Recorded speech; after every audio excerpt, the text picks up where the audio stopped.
South Korea and the U.S. began their combined military drills.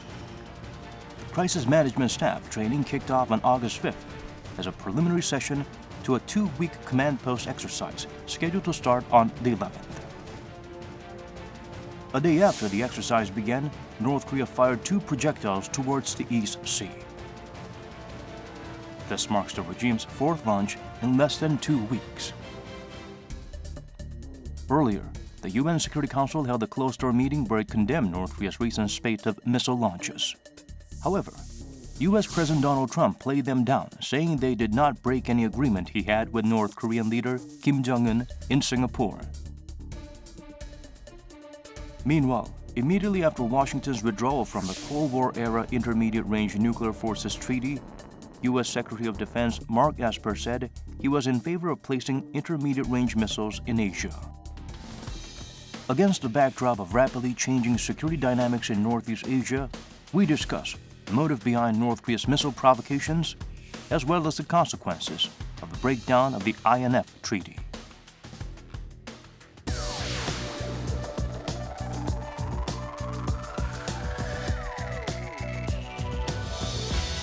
Hello, and welcome to Peace and Prosperity.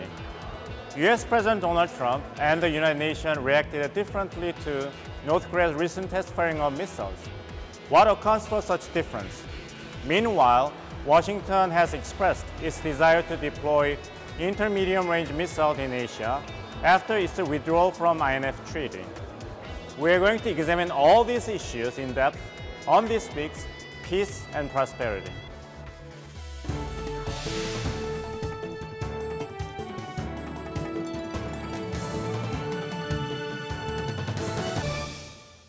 For today's discussion, we are very pleased to have Dr. Lee Sung-hyun, a research fellow at Sejong Institute. Welcome. Well, thank you for having me.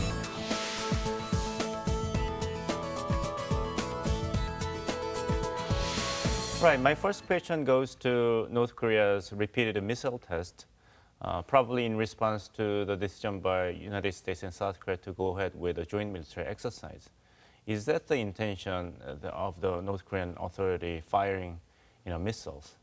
And it also mentioned after the test firing on 6th of August that it might consider taking a new road. What does it mean? Well, I think apparently North Korea is, as you mentioned, unhappy about the joint military exercise between Seoul and Washington, and about the new road or new path, right, or new way, as you mentioned.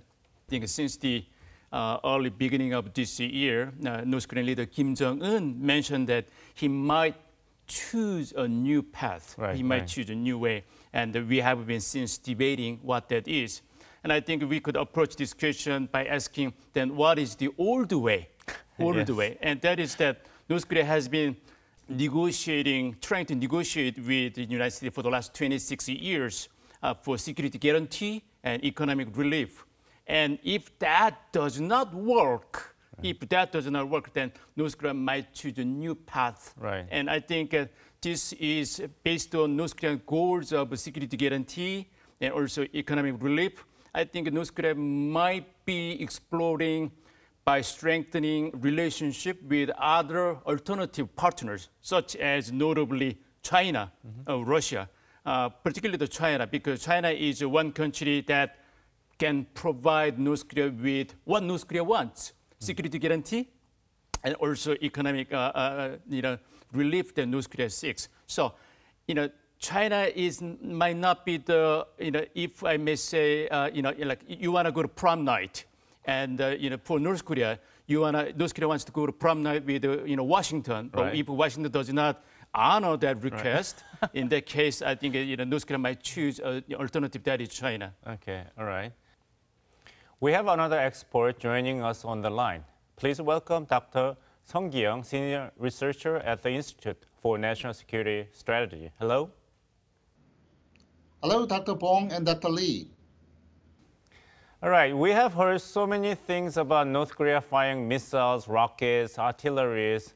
What sets missiles apart from multi-rocket launchers in terms of technology? What North Koreans argued has a very long name, which is a newly developed large caliber multiple launch guided rocket system. A multiple rocket launcher or multiple launch rocket system is different from a ballistic missile mainly in its trajectory and the flight speed. North Korea argued that this multiple rocket launcher tests achieved a new and innovative technology. For example, improved flight performance, track controllability such as pull-up movements and hit rates. Those performances can be said thoroughly new technology. Neither North Korea's conventional missile system nor multiple rocket launcher have shown us so far. The difference between the two is also related with the United Nations Security Council resolution. The United Nations Security Council resolutions ban North Korea from testing any kind of ballistic missiles. So North Korea didn't want to accept the launch as ballistic missile, which will cause additional sanctions by the United Nations. Dr. Sung, thank you very much for joining us today. Thank you, Dr. Bong. Dr. Lee, it seems like North Korea is insisting that we just tested multiple rocket launchers, not ballistic missiles, banned by the United Nations Security Council resolutions. What is North Korea's intentions? Well, I think rocket and also missile, they used almost the same technology. Right. But then what you do with that, it's a realm of interpretation. That's why I think experts are divided about it. And I think what is concerning to me is that it's also a test of will. North Korea says, I want you not to do the joint military exercise, and I'll see what you do, whether you will do it or not. And first of all, for the US and South Korea, we planned this already, so we have to do this. But then because of North Korea unhappy, we have to cancel it. Then this is really becoming an area of testable will. So, but then it's very important that when it comes to when you analyze socialist state is very good at setting a new normal. When you first stop doing the exercise, this become a new normal. The next time when it used to be really hard for you to do exercise, resume exercise. So it's very important for you to set very clearly about your principle, and you do it, and you implement it. But then to minimize the miscommunication, I think it's very important to signal to Pyongyang that this is not an invasion, this is an exercise, this is a drills. For the purpose of deterrence and defense. Exactly, yeah. But do you think that North Korea, being unhappy, as you describe, is continue to engage in provocative test firings? Well, if history teaches us any lesson, this is exactly the case. Usually, as we see these days, before the exercises, sometimes after the exercise, North Korea finds a way to express its unhappiness. And sometimes during the exercise period, it might trigger a real response. That's why I emphasize once and again, over and over again, that we have to have very good signal so that we could prevent any miscommunication that might, things could get out of control. The United Nations Security Council and President Trump of the United States are reacting differently to the test firing of what North Korea calls a multiple rocket launcher. Here's more on the story.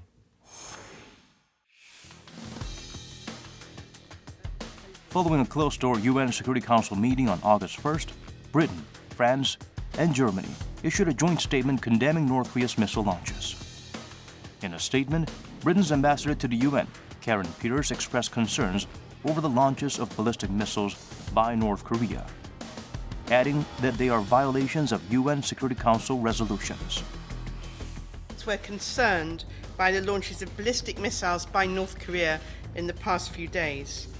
We reiterate our condemnation of such launches, which are violations of UN Security Council resolutions. Meanwhile, U.S. President Donald Trump tweeted on August 2nd that North Korea's missile tests are not a violation of the Singapore Agreement signed with his administration. He added he never discussed short-range missiles with North Korean leader Kim Jong-un. What can explain the difference in their response? Adopted in 2009, UN Security Council Resolution 1874 prohibits any launch using ballistic missile technology. But President Trump is referring to the joint statement he signed with Kim in Singapore last year. In the Singapore joint statement, the two leaders agreed to work toward peace and complete denuclearization on the Korean Peninsula. Trump claims no agreement was made on short-range missiles.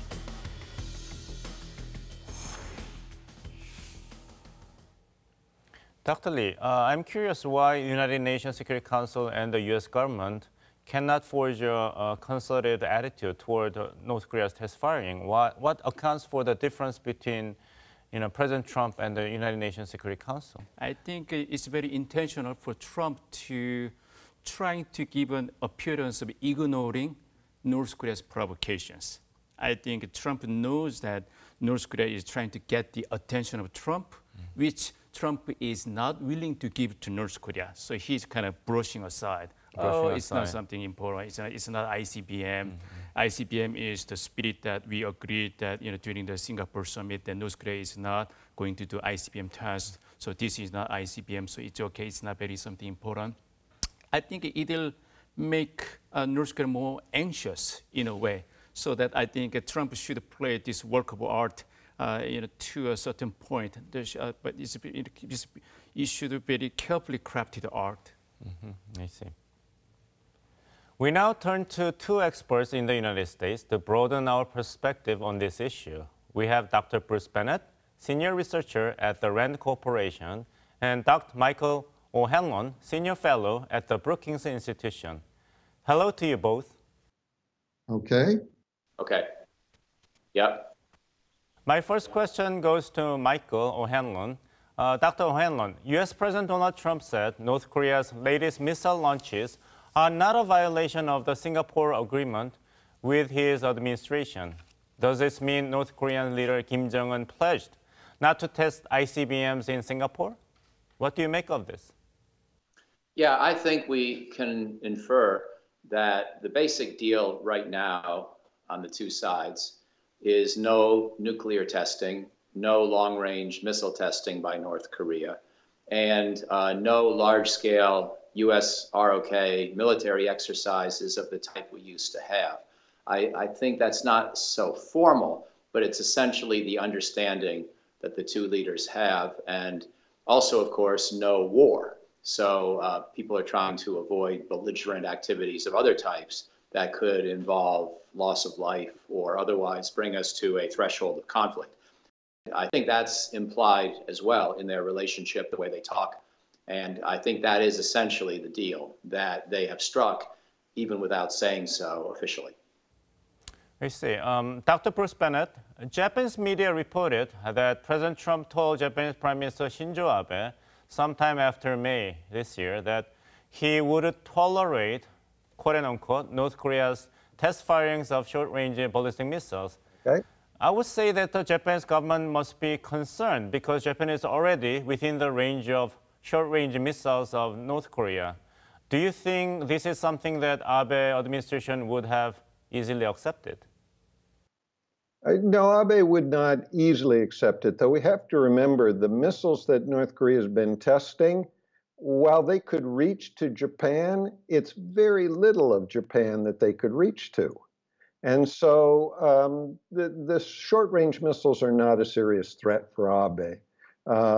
If they started testing medium-range missiles, more like a Nodong or an extended-range Scud, those would be threats to Abe. Then they could hit Tokyo or Osaka, so that would be a concern. But today, they mainly can hit some very western Japanese islands. It's not a very big threat. They could affect some people, but not a lot. Dr. O'Hanlon, Dr. Bennett, thank you very much for your analysis. We'll get back to you again later. Dr. Lee, what's your take on the U.S. experts' analysis of North Korea test firing missiles? I think we have to pay attention to their views. They're really experts on this matter. And I think another aspect that we need to pay attention to is that the Trump's way of ignoring brushing aside North Korea's repeated missile test. It's okay, it's not ICBM, but then we have to be conscious of the fact and reality that North Korea has been improving its technology, improving its missiles. The rockets they claim is supposed to be ballistic missiles. Now we are seeing some new technology that we didn't see before. For example, the missiles rise up and drops, and then it rises again, right? This kind of rising again, and this is something that we didn't see before. What that means is that North Korea is testing, but not just to send a warning, but it is also improving its technology. So we experts have been always debating time is on whose side. And Washington should not be complacent that time is on Washington's side forever. I see. Another missiles have made headlines this week. The United States said it is considering deploying intermediate-range missiles in Asia after it withdrew from the INF Treaty, Intermediate-Range Nuclear Forces Treaty, a decades-long arms control pact with Russia. The U.S. said it is considering deploying intermediate-range missiles in Asia a day after it withdrew from the Intermediate-Range Nuclear Forces Treaty. When asked about the possible U.S. deployment of ground-launched intermediate-range missiles in Asia, U.S. Secretary of Defense Mark Esper said on August 3rd that he was in favor of the idea. The Intermediate-Range Nuclear Forces, or INF, treaty is a Cold War-era arms control pact between the U.S. and the Soviet Union. Signed in 1987, the treaty required the two countries to eliminate all short and intermediate-range missiles that could carry nuclear warheads. As a result, a total of 2,692 missiles with ranges of 500 to 5,500 kilometers had been destroyed by June 1991. But in October last year, the U.S. announced its plan to pull out of the treaty, citing the development of a prohibited missile by Russia. In February, it gave Russia 6 months to return to compliance with the treaty. On August 2nd, U.S. Secretary of State Mike Pompeo announced Washington's formal withdrawal in a statement. Pompeo said the U.S. would not remain a party to a treaty that is deliberately violated by Russia. In response, Russia confirmed on the same day the INF treaty had been terminated at the initiative of the U.S. Amid growing concerns over the collapse of the Arms Control Treaty, the U.S. announced plans to deploy intermediate-range missiles in Asia, which immediately drew criticism from China and Russia and dealt yet another blow to the regional security of Northeast Asia. Dr. Lee, what do you think of the motivation behind this decision by the United States to walk away from INF Treaty? Again, we have to remember there is a science and art. Science is the official explanation. Official explanation from Washington is that we withdraw from INF Treaty because Russia has not been abiding by this treaty. Right, so the United States has no reason to abide by the INF Treaty. The U.S. does not have the obligation either. No obligation either. But then, as many media have reported so far, the real reason that many people suspect is that while both Washington and Russia are limited from deploying intermediate-range missiles in Asia, China, in the meantime, is free to deploy a lot of missiles, and the U.S. argues that there are about thousands of intermediate-range missiles that China deploys in Asia, then U.S. needs to counter it. So the real aim that many analysts see is for U.S. to counter the missile deployment of China in the region. Now we are going back to the two American experts to discuss further on these issues. Dr. O'Hanlon, immediately after Washington's withdrawal from the INF Treaty, U.S. Secretary of Defense Mark Esper said he was in favor of placing intermediate-range missiles in Asia. What's your read on this comment? Well, I think that for a couple of decades, the United States has watched with growing concern the development of Chinese missile capabilities in East Asia and the way in which those missiles could strike Taiwan, could strike Okinawa, could strike Guam, could strike ships, including U.S. Navy ships in the broader Western Pacific region.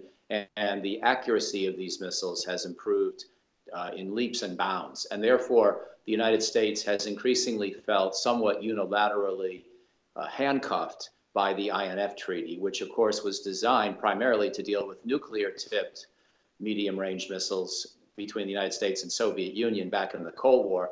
We kept it with Russia until just recently, and it really was focused on that category, again, of nuclear-armed threats, primarily in the European theater. But now we're seeing conventionally armed medium-range missiles in the Asian theater, especially in the US-China competition, become very important. So I think that's what Secretary Esper would like to address or to redress by having some American capabilities, perhaps to match the Chinese capabilities. Dr. Bennett, Secretary Esper said that he will deploy those missiles in consultation with America's two Asian allies. Would South Korea be one of them? Oh, yes, South Korea could certainly be one of the allies. And so, you know, the secretary is not going to deploy a force to Korea without talking with South Korea. That's just going to be a part of the preparation. And so, yes, the United States would consult with South Korea and would respond. We did with the THAAD deployment, and South Korean government approved it at the time. There have been some challenges since then, but that's what happened. This question is for both Dr. Bennett and Dr. O'Hanlon. U.S. deployment of missiles in South Korea or Japan, or for that matter, other Asian allies of the United States will draw criticism from China. Will that become another bone of contention between China and the United States? My major take on this is I think you're exactly right. I think that China will hate having U.S. missiles in Korea that could reach to China. But I think President Xi is very intelligent. He's got very good advisors. And he's known that for some time, that the U.S. had been prepared to deploy such missiles. Well, I think we're going to enter into a period of complexity and some tension in the U.S.-China relationship. And I understand that South Korea needs to have its own path forward on where it relates to this U.S.-China competition. Obviously, if there were ever conflict in Korea, then there could be a direct and common purpose in dealing with the situation. And we might see China try to get involved, and that could complicate Combined Forces Command, U.S.-South Korea collaboration. But other kinds of potential challenges the United States might have against or with China may not concern South Korea so directly. And I think the United States needs to be understanding that South Korea has a particular interest in preserving decent relations with China. Of course, we do as well. We're not going to be reckless in our relationship, but we may have slightly different priorities and slightly higher danger of certain other conflicts arising with China. South Korea may prefer to stay out of those. And I think we need to be aware of that and respectful of that, recognizing that South Korea, of course, is a fully sovereign country that's going to make its own choices, that values its alliance with the United States and hopefully always will, but also needs to preserve a good relationship with China. And in some ways, this can be an asset for the United States because South Korea will sometimes have good instincts about how to try to mitigate any problems it might have with China rather than allow those to escalate. And that can be a good thing for us to hear as well. So I believe the communication can be beneficial between Seoul and Washington in both directions on this issue. Dr. Bennett, Dr. O'Hanlon, thank you both for joining us today. Thank you. Perfect. I appreciate it. What is your outlook for the Northeast Asian security in the foreseeable future? I think we have to be very square the fact to see the reality on the ground that we are not having a very fantastic relationship with Japan either. North Korea is not cooperating with us. We have some issues with our major ally, United States. China is also unhappy about our continuing deployment of THAAD. Xi Jinping mentioned during his meeting with our President Moon Jae-in. This is a very rare period in our recent history that South Korea has some issues with all the major surrounding powers. So this is an uncommon time, and we need uncommon wisdom to deal with this sort of many issues that we have. Right, uncommon situation will require uncommon but excellent wisdom. Dr. Lee, thank you so much for sharing your insight and analysis with us today. Thank you.